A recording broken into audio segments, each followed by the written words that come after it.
This episode of Capes and Lunatics is brought to you by Tweaked Audio. Get awesome headphones, go to tweakedaudio.com and use the coupon code Southgate to get 30% off, free shipping, and a lifetime warranty. Or you can get there through the link on our website, southgatemediagroup.com. In this world, there are heroes and there are devils. But in the kitchen of hell, the hero is the devil. So stay close to the devil you know. Hello, ladies and gentlemen. Welcome once again to the Devil You Know podcast. I am your host, Charlie the Professor Esser. And with me, as always, is my skinny rich friend. It's Mozz. That's right, Mozz. Thank you for joining me once again for getting up to the end here. Season 3, Episode 11, Reunion. Dex tries to run his prey to ground. Nadine's conscience kicks in, and Fisk looks to recover a gift from Vanessa, seized during his incarceration. Our director this week is, of course, Jet Wilkinson. Stan Lee and Bill Everett, of course, getting that great Marvel Comics created by credit. Drew Goddard came up with the idea of the series, so he gets that created by credit. Jim Dunn and Dara Resnick gets our written by. Tanya Kong still working hard as our story editor. And then, most unsung lady in show business, our staff writer, uncredited, is Sarah Streicher. Sarah, this one's for you. Yeah, she works so hard, and I just want her to get that right. Oh man, this episode. So we're back. We're back up in our modern times now. No longer in the flashback, and man, this is. I guess this was kind of like our AntiBuddy Cop episode with Nadim and Dex. Yeah, very much it is. That is a great view of it. Although I guess in its own way, it's kind of like that classic buddy cop motif of, one's a buy the book and the other one's kind of a yeah. But in this case, one's it's like completely lost his marbles.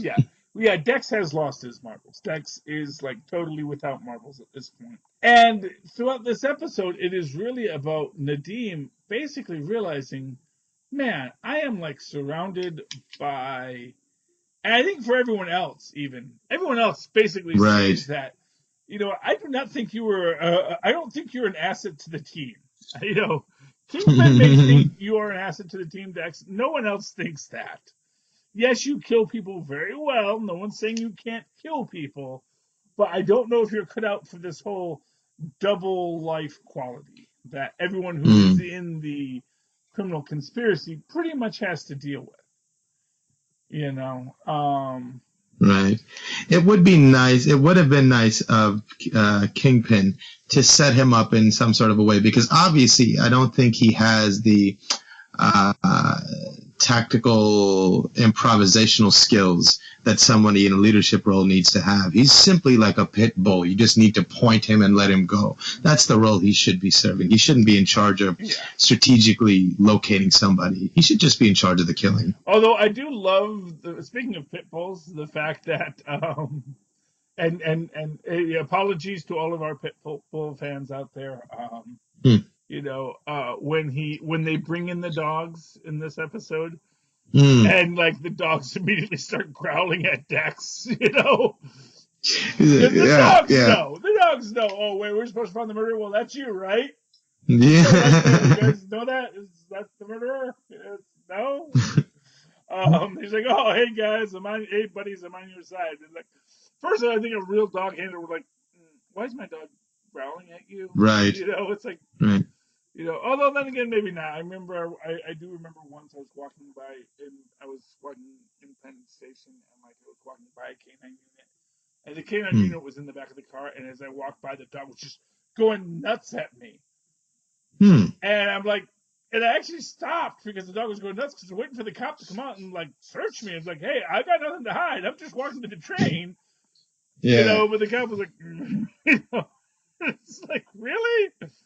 I mean, the dog's going nuts. I don't know. I'm not a terrorist, but maybe want to ask me if I'd like to believe that if the dog is barking at somebody else, you would stop him. Well, exactly. I mean, it's not like I'm not for nothing. I am a unsavory character, generally speaking, when I'm walking in public because my clothes are disheveled, especially because I don't if my sleeves are all torn, but if the coat still keeps me warm, I keep it. So I look fairly Mm. homeless most days.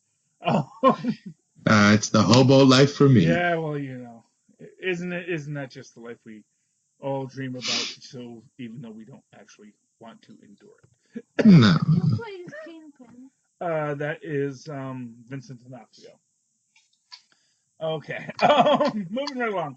But yeah, I love that scene because it does show, again, in kind of a classic fairy tale superhero kind of thing about how the dogs know things deeper than humans are willing to see. Yeah. See, at this point, it's like that dog collar from the movie Up would be so handy. Without a doubt, Yeah. it is interesting how that all plays out. But and not for nothing, we don't know necessarily why the dogs are growling at him, because there's no necessarily reason for the dogs to growl at him except that they have a bad feeling about this guy because he. Right. I was thinking maybe they like sniffed something from the scene already, and they were, I don't know, but yeah, that's an interesting question. Yeah, I mean, it is entirely possible that yes, they did sniff something from the scene and they know, oh, this is the guy. That's the guy who Right. that's the guy who threw the baton that killed the priest. Yeah. And that might have very well been it. And I did like this is a nice episode because it is very boxy. I do like a Hmm. boxy episode where there is a lot of talking and a lot of strategy going on. Yeah, I like when all that talking is actually goal oriented or like it's moving stuff forward, and this episode was that. Well, exactly, yes. I mean, you have, and I love Sister Maggie in this Mm-hmm. because, of course, she comes in and like in 5 minutes she's got everyone pegged, and she knows Mm-hmm. very well that Dex is the villain, and Nadim is a guy who maybe doesn't want to be the villain but is on the bad guy's side. And Right. and she makes this point like, well, no, I saw Daredevil leave. And then Dex, Yeah. and the thing is, like, there's nothing Dex can say there because, of course, since Dex was dressed as Daredevil, he had to leave, and so clearly someone could have seen him leave. No, I saw him come back in. It's like, Yeah. Yeah. and it is just so interesting. And of course, we get another quality of this. And again, this becomes, and essentially, it's neat that Dex wants to blame this on Nadim, but really it is the sloppiness of Dex. Right. Because when the detective comes in his rumpled raincoat, Mm-hmm. and he makes this point that you guys are, and he says to Nadim, you're saying that Karen Page is an associate of the Daredevil, but I've got like 4 eyewitnesses says the guy dressed as Daredevil was trying to kill Karen Page. Yeah. And I think this is part of why Nadim eventually has his face turn at the end. Because Nadim has been having his heel turn heel, but we all know that Nadim never really wanted to be a heel. Right. But he just doesn't know what else to do. And when he makes his face turn again, I think that this is because, not for nothing, he sees this is all going to come down because this is resting on Dex, and Dex is an idiot. Right. It's Right. like, oh my goodness, yeah, he totally got here, but it is definitely going to end poorly for everybody. This is, you want to be the rat that gets off this sinking ship. Right. And Sister Mary's so good at like reading him and just saying, "Hey, there's still hope for you." It's like, "Oh yeah, Yeah. you know what? Maybe you're right." Well, exactly. She asks him, are you a moral person? I love that. I love because it is such it's such a question that you can't just deflect because not for nothing you can have whatever moral system you want, and say you are a moral person, you know. But when, Also, yeah, well, yeah, and I think it sort of cements what is acceptable as a response to further questioning. hmm well, exactly, and that is, Sister Maggie's no slouch. Ooh-wee. That's what you can say about that. Sister Maggie is no slouch. She is reading all the situations. She is as much. Honestly, it's like, man, she makes this point in like 2 episodes ago about how the church has hidden people for 2,000 years, which hasn't always been the case, but we certainly like to say that. But you do get the feeling that like a Sister Maggie would have been very helpful in the French Resistance. It's like she seems to Yes. really be on her game, on her ball, knows exactly who all the players on the board are, and I love this scene. When they're negotiating everything, and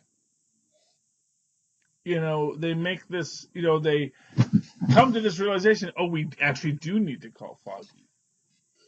Mm. And Foggy comes in and he starts vamping with Nadine because he knows. It says no. I just need. It's like, why are you looking at her? It says because I need to see how long I have to stall you for, which I just love saying, because it is literally like, I am not going to use any guile on this situation. I'm not going to lie, but I'm going to let you know that yes, we are exactly stalling you, and obviously this only works if there's only a small amount of time to stall you with. But it's like Mm. coming out when Right. you know that it's like, I just gotta stall you for like a couple of minutes, like a couple of seconds. Oh no, I'm stalling you. It's going to put someone so off their game that they're like, wait, what are you doing? It's like, well, I'm stalling you. You're stalling me? Yes, I'm stalling you for just let me I just just make. need like 10 more Yeah, seconds. exactly. And then we get to this thing where they, and again, this is an interesting aspect to me in the subject, in that because Foggy, as Karen Page's attorney, can surrender Karen Page to a law enforcement body, but does not necessarily have to pick which law enforcement body. So it doesn't matter that the FBI is looking for her, he can surrender her to the NYPD because that's what we have chosen. And since we're all on the same team, there's certainly no problem with Karen going with the NYPD, right? But of course, Fisk's power doesn't go that far. Fisk has, honestly, the idea that Fisk has gotten his case overturned. I don't know. I thought that was a little Deus Ex Machina. And Yeah. that Tower is not seeking to push the case further, again. But then again, I guess that just means, he has stuff to Right. do It's like he's got complete control over the FBI, but the lowly NYPD, well, they're just, Well, they do the thing. They're untouchable. what it is the NYPD is a lot more. It's a lot more. It's a lot more parts to control. Hmm. And the short answer with the NYPD is you can have a dozen cops on your payroll, but you can't have all the cops on your payroll because that's too expensive. Which sounds like it sounds funny, but it really is. That's the thing. It's like there are probably like 20 or 30 cops that would be Fisk's cops, but they don't. But Fisk can't necessarily control where they are or when they are. Right. And more to the point is it's too chaotic for him to control. Now, trying to take over the FBI, that certainly gives you that jurisdictional quality. But anyone who watches Law and Order knows that jurisdictions are always a pissing match. So, Right. the NYPD is, as the local jurisdiction, always has at least the ability, if not the right, to make the initial arrest. And so Hmm. when they take Karen into custody, that is right. And then of course the detective lets them all go. But again, it goes to this idea that it is to show that for all the power that Kingpin is showing now, he is surprisingly weak. Hmm. I was listening. I mean, not to get political here, but I was listening to this statement about how, for all the fear and worry about, a current notable politician, he is in fact quite Hmm. weak in his position because all of his power rests on the acquiescence of a small group of people who really don't necessarily require him as much as he thinks they require as much as he thinks they require him. So Hmm. it's like the Kingpin in this moment thinks all these people need him, but the fact of the matter is, and not for nothing, once he gets his acquittal, every single thing he does is now suspect. But he wanted to be acquitted. He could have simply negotiated it out as a criminal, but to get acquitted. Now, well, why are we taking his word for it? He's been acquitted of this crime. Right. Any good lawyer can certainly tear that apart in court. It's like, oh, you took this acquitted man's word for it. He's no criminal. How would he know who a criminal was? Hmm. It is. That's It's interesting. well, everything gets interesting when you actually start to unwrap it. But I do think that, and I do think this is a quality of what we're looking at with Wilson Fisk, where I think that he is still trying for something. Um, he is still trying for some kind of redemption. He wants to be seen as the man who he still wants to be seen as the hero of Hell's Kitchen. And But yeah, I think that's probably more because he thinks it would be better for business.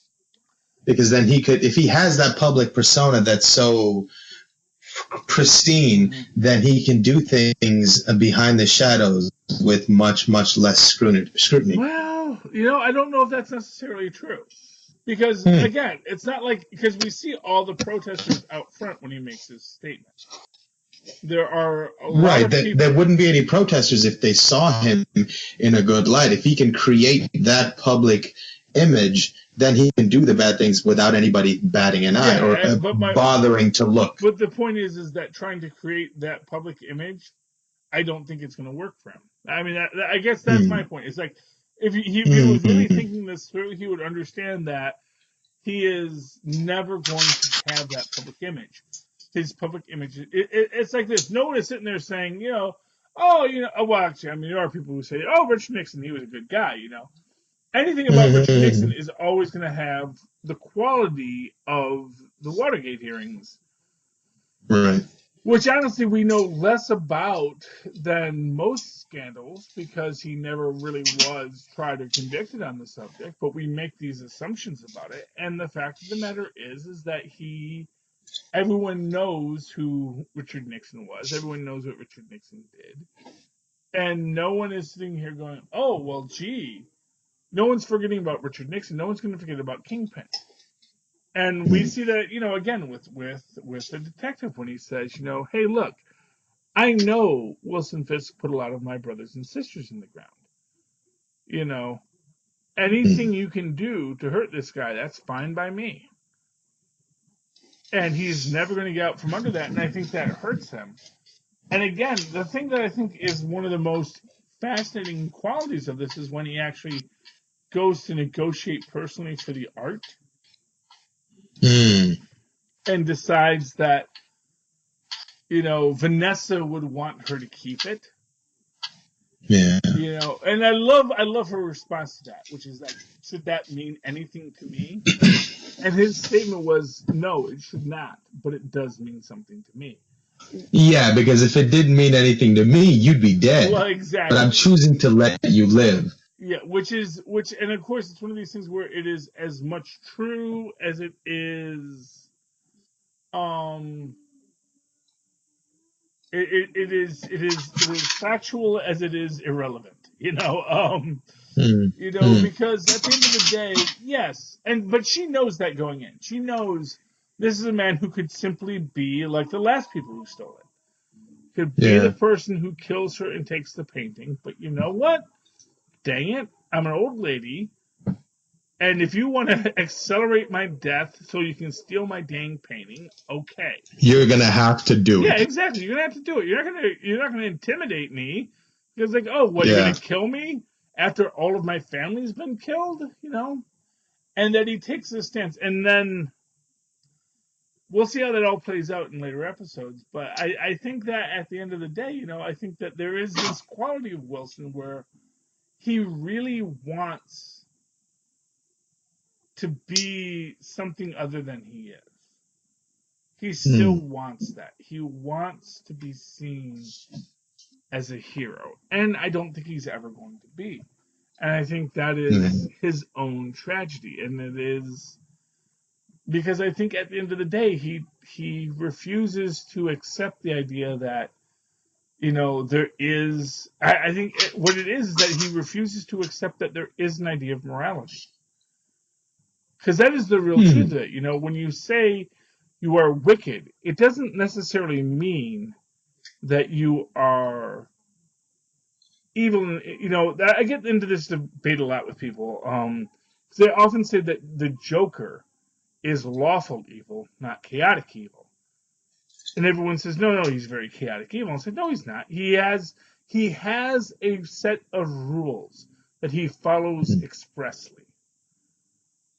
He has a moral compass. It is a skewed moral compass, and he goes in reaction to it. But he takes no action that is not in furthering of his moral identity. A chaotic evil person simply does something for pleasure or for joy with no concern of its outcome. Whereas the Joker is actively seeking to do evil. And for Wilson Fisk, I think, again, it is this idea that he has a moral compass.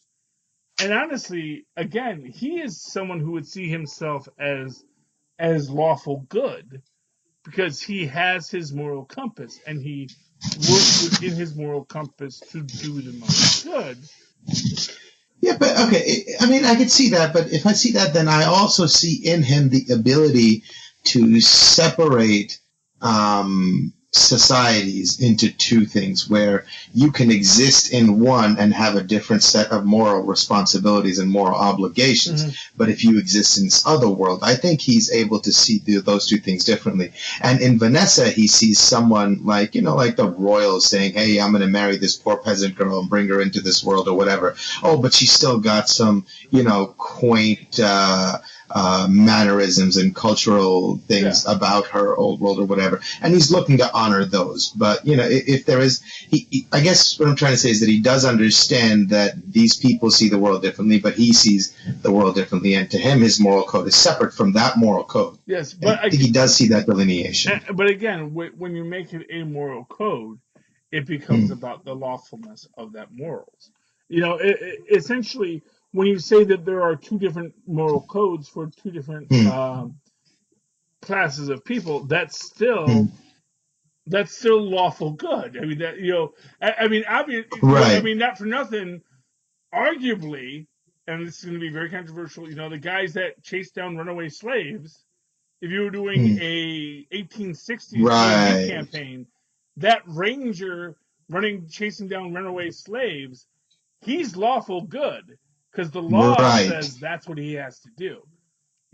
Right. And that's messed up. I mean, it's just messed up by all moral, on an objective moral quality. And basically, that lawful qualities are not necessarily moral. They are simply lawful. If there is a universal morality.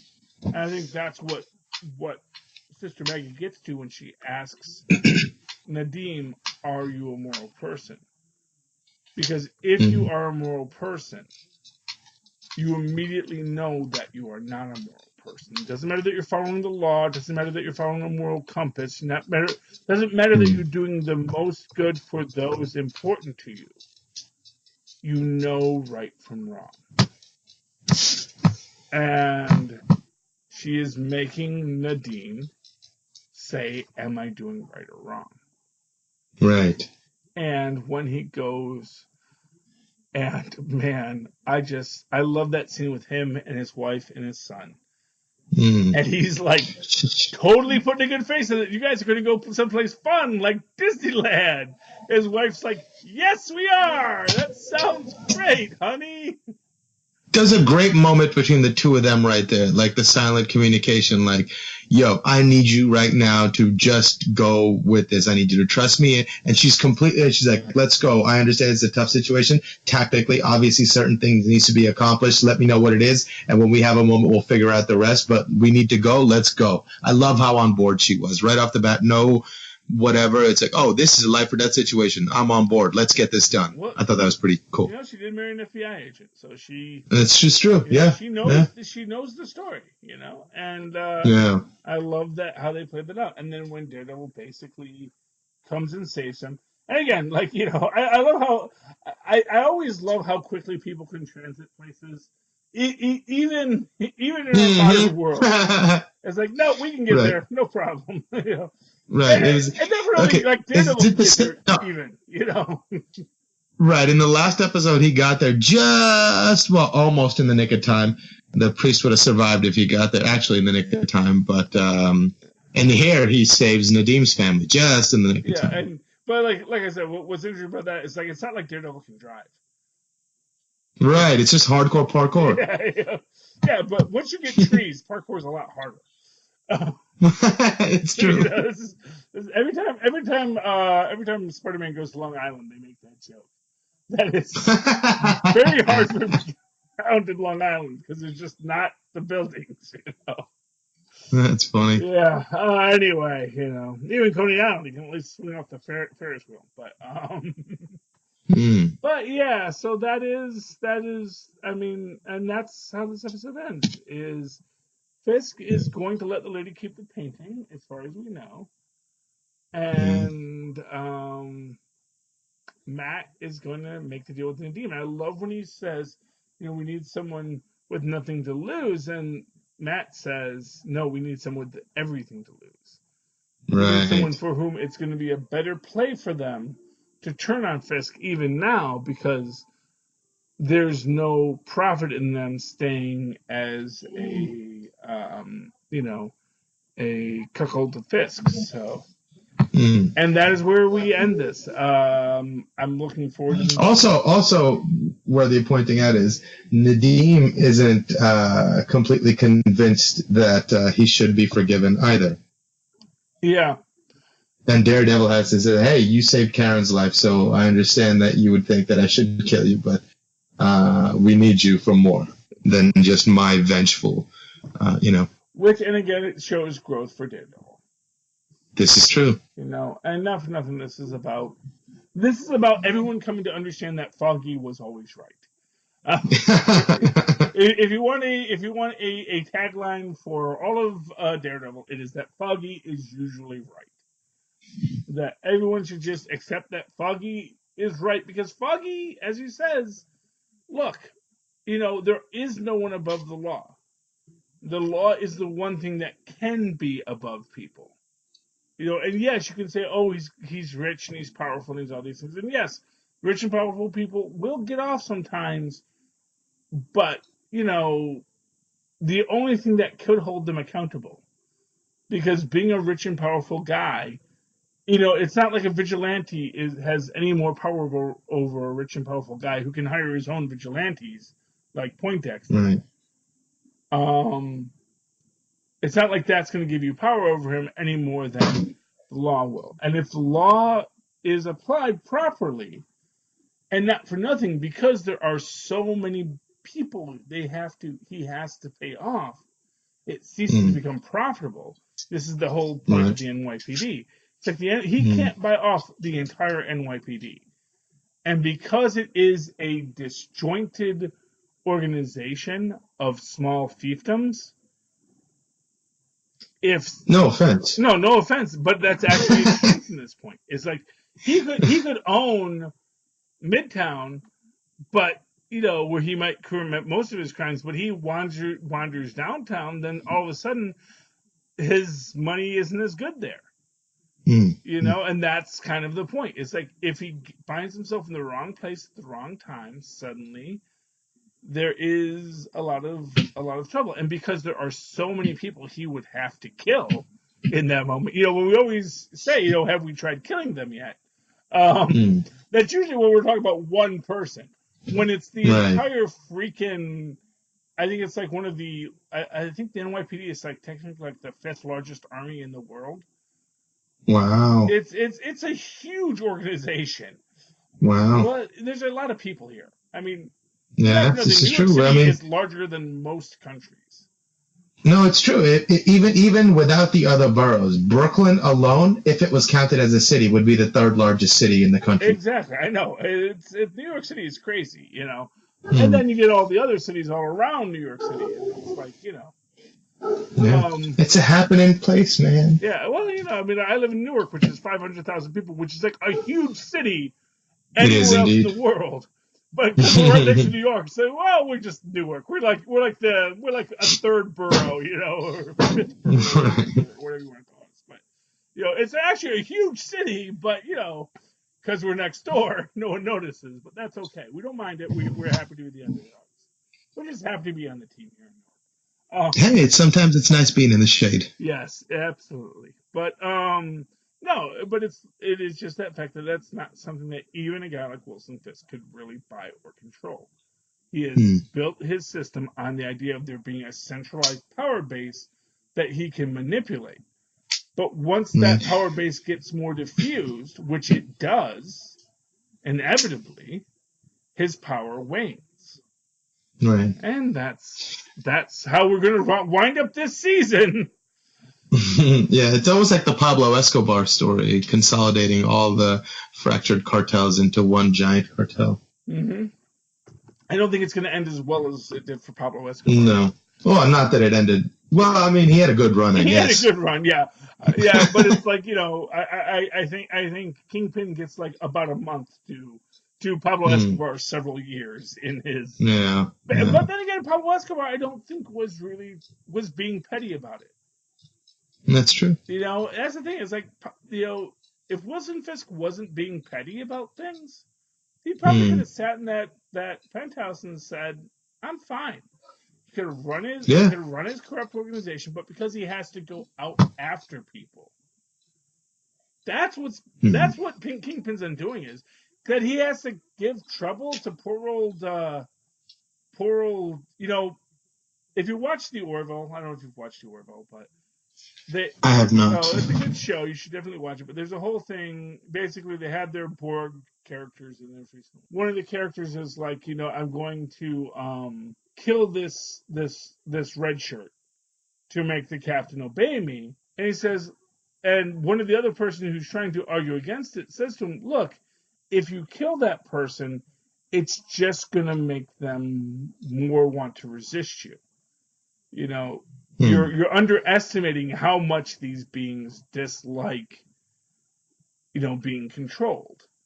And so when you say, oh, and that's the thing is like because Wilson is being petty, had he not tied up the Nelsons in his whole Machiavellian schemes, Hmm. I mean, Foggy would have certainly created a lot of noise, but he probably wasn't going to defeat Blake Tower. But Right. because now he's decided to make this whole personal thing and to get fingerprints on stuff, now it actually has put Foggy in a position where he does want to fight back, and they're going to use all the things in their power to fight back. So we'll see how that all plays Right. out for them. Any final thoughts on tonight's episode, Mozz? No, I think we covered all of it. I think we covered a lot. You know, Yeah.